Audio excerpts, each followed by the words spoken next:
Assalamualaikum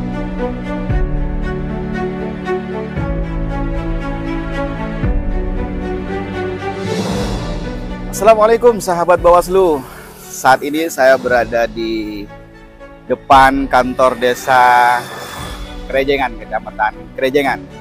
Saat ini saya merasa tertarik dengan sosok yang luar biasa, yaitu sang kepala desa, di mana baru-baru ini beliau mendapatkan dua penghargaan sekaligus pada ajang yang bergengsi tingkat nasional. Apakah itu? Yaitu ajang Paralegal Justice Award 2023.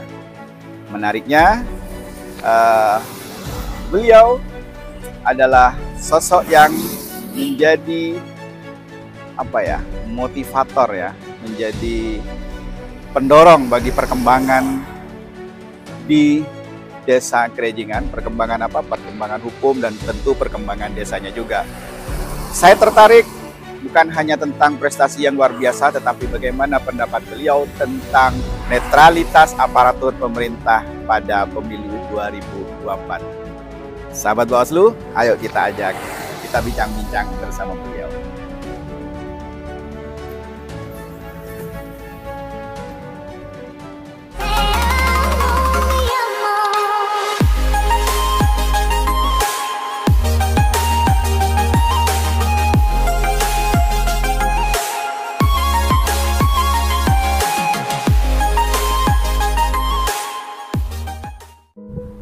Assalamualaikum warahmatullahi wabarakatuh, sahabat Bawaslu.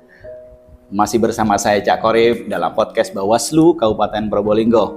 Sahabat Bawaslu, di pendahuluan tadi kita di depan kita tunjukkan ya, adalah sebuah desa di salah satu Kabupaten Probolinggo. Saya sebut adalah Desa Krejengan, Kecamatan Krejengan, di mana itu ada tokohnya yang luar biasa di Desa Krejengan itu, yaitu Bapak Kepala Desa, Bapak Nurul Huda. Saya tertarik dengan penghargaan yang baru-baru saja beliau terima, di mana pada ajang bergengsi tingkat nasional yang disebut dengan Paralegal Justice Award 2023. Beliau menyebut dua prestasi sekaligus. Seperti apa dan apa itu prestasinya? Yuk kita langsung tanya beliau.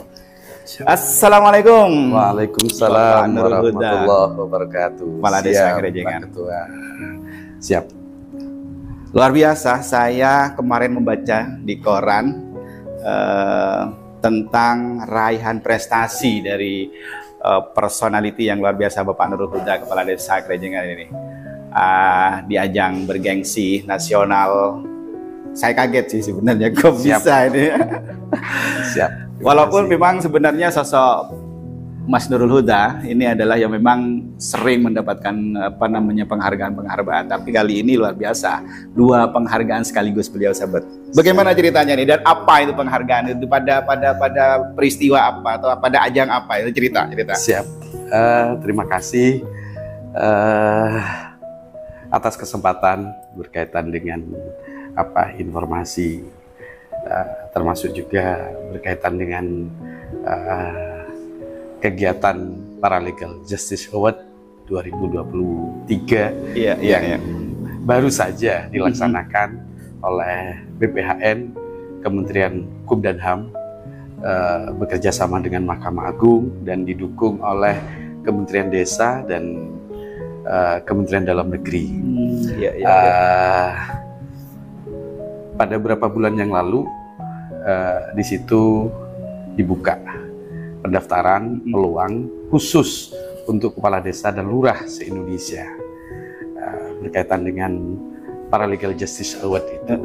Ada beberapa persyaratan yang harus dipenuhi sebagai calon peserta untuk mengikuti Akademi Paralegal yang dilaksanakan kemarin di Hotel Discovery Ancol, Jakarta. Jadi sebelum kami mendaftarkan, kami harus menyiapkan dulu apa yang menjadi persyaratan yang ditentukan oleh Kementerian Hukum dan HAM. Jadi salah satunya bahwa di desa itu sudah terbentuk Kadarkum, keluarga sadar hukum. Terus yang kedua, desa itu sudah ditetapkan sebagai desa sadar hukum, Anubawa Sasana Desa, baik oleh Bupati, terutama dari Kementerian Hukum dan HAM. Alhamdulillah pada 2017 Desa Krejengan berdasarkan penetapan dari Bupati Probolinggo ditetapkan sebagai desa sadar hukum. Kemudian pada tahun 2019 Desa Kerejengan mendapatkan anugerah Sasana Desa Sadar Hukum Nasional. Terus di satu sisi terlepas bahwa paralegal itu menjadi program dari Kemenkumham, pada tahun 2017 kami mencoba menginisiasi untuk membangun ruang paralegal, karena kami sadar bahwa layanan dasar terhadap masyarakat tidak hanya pendidikan dan kesehatan, tapi juga berkaitan dengan persoalan hukum yang dihadapi oleh masyarakat, dan kita berusaha untuk membantu menyelesaikan dengan pendekatan kekeluargaan, terus dengan konsep restoratif justice itu juga merupakan layanan dasar terhadap masyarakat. Jadi pada tahun 2017 kami menganggarkan dari dana desa untuk membangun ruang paralegal, dan insya Allah baru satu-satunya di Indonesia. Jadi itu belum pernah ada sama sekali di desa manapun se-Indonesia waktu insya itu. Allah, insya Allah. Lanjut. Nah, kemudian berangkat dari sebuah komitmen, kami bersama tokoh masyarakat, tokoh agama untuk mendirikan ruang paralegal sekaligus layanan konsultasi hukum terhadap masyarakat secara gratis.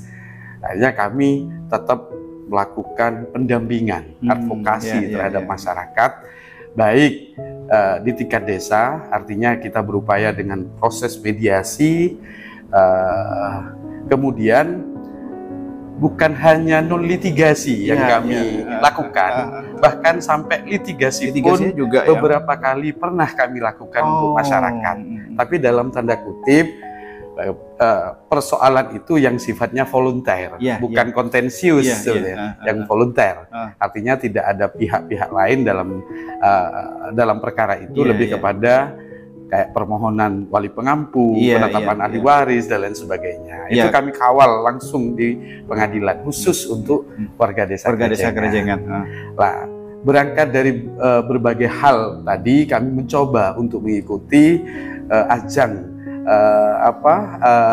Paralegal Justice Award, termasuk di dalamnya juga ada akademi paralegal. Dengan segala persyaratan yang kami siapkan, alhamdulillah kami lolos. 300 kepala desa dan lurah waktu itu. Apa namanya ya? Jadi tidak semua nanti istilahnya ada kontestan begitu ya, yang kemudian nanti disaring, kemudian siapa yang terpilih nanti menjadi raih anugerah gitu ya. Siap. Jadi dari awal memang sudah ada verifikasi. Ada verifikasi dari sekian ribu, kemudian sekian ratus, dan terakhir ada 300 yang memenuhi syarat waktu itu. Jadi ada, insya Allah kalau tidak salah, sekitar 97 lurah se-Indonesia, terus 207 kepala desa di seluruh Indonesia. Kemudian setelah berlangsungnya acara Akademi Paralegal dalam ajang Paralegal Justice Award itu, melalui di sana juga melalui proses, ada akademi, ada juga tes, baik pretest maupun post-test, termasuk juga wawancara dan lain sebagainya. Muncul di situ dari sekian ratus yang sudah ditetapkan, 300 yang saya sampaikan tadi. Jadi ada beberapa yang hanya meraih penghargaan Anubawa Sasana Desa Jagadita, ada juga yang meraih gelar non litigation peacemaker. Dan alhamdulillah berkat dukungan doa dari masyarakat, termasuk kerjasama antar stakeholder yang ada di desa, tokoh masyarakat, tokoh agama, lembaga-lembaga yang ada di desa, alhamdulillah kami dipercaya sekaligus memenuhi standar yang sudah ditentukan oleh Kemenkumham dan Mahkamah Agung. Kedua-duanya dapat kami raih. Baik, luar biasa. Anubawa Sasana Desa Jagadita maupun Paralegal Justice Award. Non litigation peacemaker. Luar biasa. Wow, luar biasa ya. Tidak banyak, dan bisa meraih itu tadi. Ada yang hanya meraih satu aja, yaitu anubawanya, kemudian juga hanya non-litigation peacemaker-nya saja, tetapi beliau meraih dua-duanya. Samping sebagai meraih penghargaan anubawa Desa Jaga Dita. Dan juga sekaligus mendapatkan rencana non-litigation peacemaker. Biasa. Wow.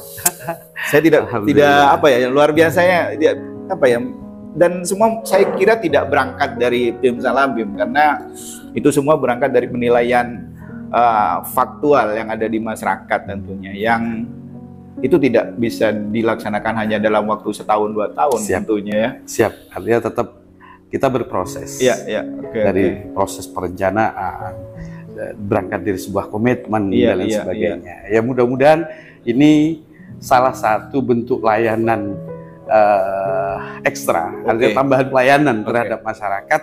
Jadi kami selaku kepala desa bersama rekan-rekan perangkat desa tidak hanya melayani administrasi dan lain sebagainya, tapi juga melayani berkaitan dengan apa yang menjadi kebutuhan masyarakat, terutama di bidang hukum. Di bidang hukum. Berbicara tentang pelayanan di bidang hukum ini, saya kok curiga ini Bapak Kepala Desa ini bukan orang sembarangan, yang bukan hanya berlatar belakang dari pendidikan yang ya formal biasa saja. Saya ingin tanya nih, jangan-jangan nih beliau ini latar belakangnya pendidikannya juga dari hukum ini. Oh, gimana ini? Betul nggak ini? Alhamdulillah. Latar belakang pendidikan kami memang di bidang hukum, baik secara ketika formal, kami menempuh program sarjana S1 hukum. Di mana dulu? Alhamdulillah. Di mana itu? Barakallah. Di Sekolah Tinggi Ilmu Hukum Zainul Hasan. Sekolah Tinggi Ilmu Hukum Zainul Hasan, Genggong, masih satu alma mater nih ya. Alhamdulillah. Kemudian barokah sepuh ya. Luar biasa. Monggo, lanjut ini. Kemudian sempat di program pasca sarjana di beberapa kampus waktu itu, baik pernah di Universitas Islam Malang, namun tidak sampai selesai. Pernah juga di program pasca sarjana Universitas Jember, terus dan terakhir ini alhamdulillah kami bisa menyelesaikan dengan baik di program pasca sarjana Universitas Muhammadiyah Surabaya dengan program Magister Hukum Ekonomi Syariah. Magister Hukum Ekonomi Syariah, luar biasa. Dan saya juga tidak yakin kalau hanya dari pendidikan itu saja. Pengalaman nih.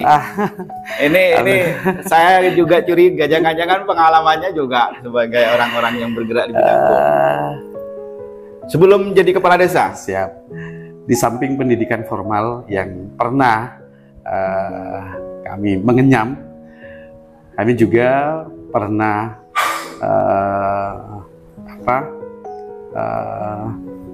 berpraktek mungkin atau mengikuti pendidikan non formal waktu itu di Fakultas Hukum Universitas Jember. Kami mengikuti pendidikan profesi advokat pada tahun 2008. Alhamdulillah tahun 2010 kami dilantik dan disumpah sebagai advokat dan konsultan hukum. Kemudian pada tahun 2019 ini semata-mata karena untuk meningkatkan kapasitas kami sekaligus untuk bisa menjawab tantangan berkaitan dengan persoalan-persoalan hukum yang dihadapi masyarakat, terutama warga kami di Desa Kerenjengan. Kami juga mengikuti kegiatan pendidikan mediator. Waktu itu kami tempuh di Jimli School of Law and Government. Bahasa Jimli itu kok di lembaga pendidikannya Prof. Jimli Asidiki. Wow. Jadi kami sempat dididik oleh beliau. Jadi, mediator. Di mediator, dan berselang beberapa bulan kemudian kami juga mengikuti pendidikan di lembaga yang sama, di lembaganya Prof. Jimli, pendidikan auditor hukum Indonesia. Auditor hukum. Wah, 2019. Makanya saya curiga, ternyata lengkap sekali sahabat Bawaslu. Luar biasa, dan saya harus mengapresiasi ini sahabat Bawaslu.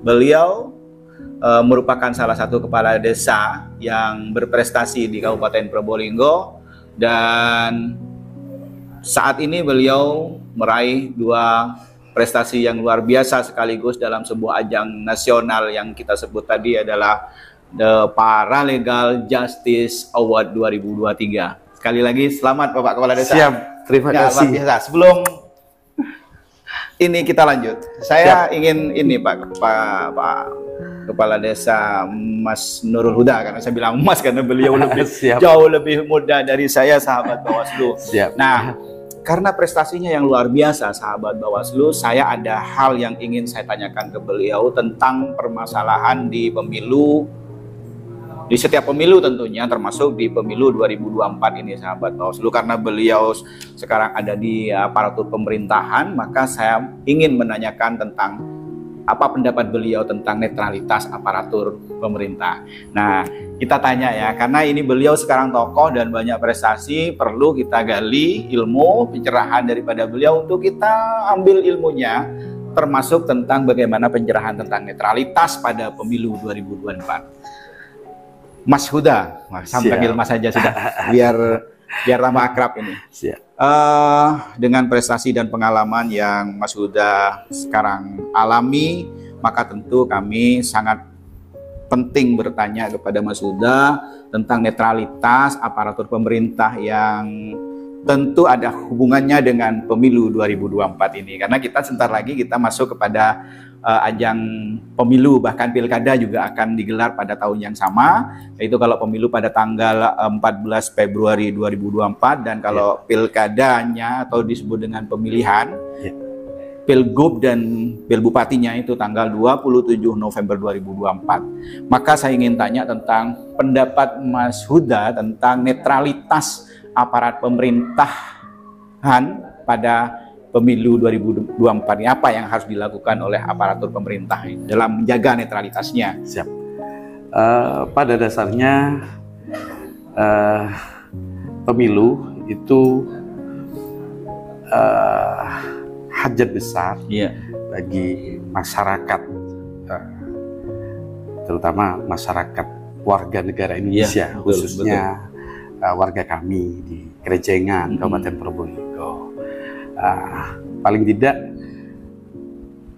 pada prinsipnya sebagai aparatur sipil negara, aparatur pemerintahan, baik di tingkat desa maupun dalam tingkat yang lain atau di lembaga yang lain, paling tidak hal itu harus dijaga. Artinya tidak harus ada keberpihakan, baik kepada calon legislatif, calon bupati dan lain sebagainya. Ini untuk menjaga marwah dalam proses berpemilu kita seperti itu. Dan saya yakin ketika aparatur pemerintah itu netral, maka hasilnya akan lebih maksimal. Paling tidak ada beberapa hal yang harus dilakukan oleh aparatur pemerintah, terutama pemerintah desa, terutama pemerintah desa. Paling tidak satu, tetap menjaga kondusivitas di desa. Yang kedua, memberikan informasi, termasuk juga pendidikan politik yang baik terhadap masyarakat, seperti itu. Paling tidak kita tekankan bagaimana masyarakat kita sebagai pemilih, baik dalam proses pileg, pilkada, pilgub maupun pilpres, betul-betul murni dari hati nurani masyarakat itu sendiri. Ajarkan masyarakat dalam berpemilu yang baik, termasuk berdemokrasi yang baik, sehingga hasilnya juga akan bisa diharapkan dengan baik pula. Kemudian masyarakat paling tidak harus cerdas sekaligus bijak dalam menentukan pilihannya, karena dalam ajang pemilu ini diharapkan dan juga akan menentukan nasib masyarakat kita, bangsa kita selama 6 tahun ke depan. Seperti itu. Luar biasa. Tadi tentu netralitas daripada aparatur pemerintah ini sangat penting dan besar pengaruhnya terhadap pelaksanaan pemilu yang demokratis, langsung, umum, bebas, rahasia, jujur dan adil sesuai dengan asas pemilu, sahabat Bawaslu. Karena netralitas dari aparatur pemerintah itu kalau benar-benar terjaga juga akan menjaga proses demokrasi ini. Demokrasi, ya. Karena apa? Aparatur pemerintah lebih kepada pelayanan terhadap masyarakat, lebih fokus ke situ. Mungkin juga pendidikan politik juga harus benar-benar bisa disampaikan, ya kan? Tentunya dilatar belakangi dengan ketidakberpihakan kepada salah satu pasangan calon ataupun kontestan dalam pemilu ini. Karena kami yakin ketika salah satu tokoh terutama di pemerintahan seperti kami sebagai kepala desa, sebagai aparatur pemerintah desa bersama rekan-rekan perangkat dan stakeholder yang lain, ketika kita mampu menjaga netralitas itu, saya yakin desa tetap akan kondusif. Itu sebuah jaminan, saya yakin. Terus yang kedua, biarkan masyarakat untuk menentukan pilihannya sesuai dengan hati nuraninya, dengan prinsip-prinsip yang sudah ditentukan dalam pemilu yang sudah ditetapkan ini. Terus kemudian berikan pendidikan dan berikan pemahaman bagaimana kita berdemokrasi, terutama dalam menentukan pilihan. Luar biasa dalam pemilu ini. Terima kasih Mas Huda, Bapak Kepala Desa Gerejengan yang luar biasa. Terima kasih juga atas kesempatannya. Ini masih ada ini yang juga penting. Saya minta closing statement dari Mas Huda sebagai bentuk motivasi kepada sahabat Bawaslu.